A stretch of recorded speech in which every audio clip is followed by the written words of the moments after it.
Nasa pool sa CCTV ang pagsiklab ng isang truck na may kargang langis sa Iran. Sa Nigeria naman, sumampa na sa 100 ng nasawi sa pagsabog ng oil tanker. Nasa frontline ang balitang yan, Simon Gualvez. Nagngangalit na apoy at makapal na usok.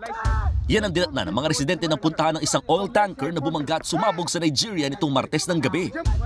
Sa paligid ng kalsada, nagkalat din ng maliliit na sunog mula sa natapon na langis. Ayon sa ulat, nawalan ng kontrol ang driver at sumalpok ang truck. Agad namang sumugod ang mga residente para tumulong sa pangungulekta ng langis na bumuhos sa kalsada.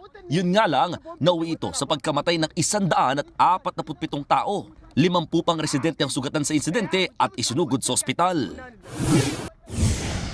Tanaw kahit sa malayo ang apoy at usok na lumamon sa isang storage tank ng krudo sa La Salina Oil Terminal sa Venezuela.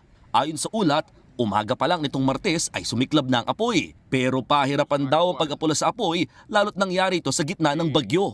Kaya naman, hindi bababa sa 21 empleyado, bumbero at mga residente ang nasaktan sa insidente. Hindi raw itong unang pagkakataon na natupukan na turang pasilidad. Madalas daw talagang may nauulat na sunog at power outage dahil luma na mga oil production sites, refineries at mga terminal sa lugar.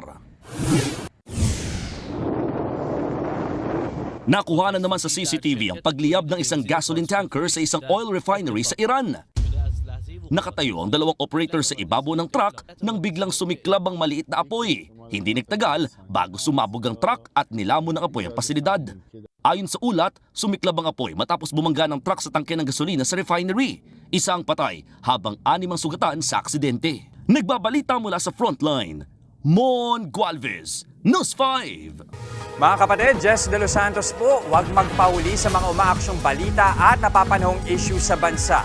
Para sa mas malawak na balitaan, mag-subscribe at mag-follow sa social media pages ng News 5.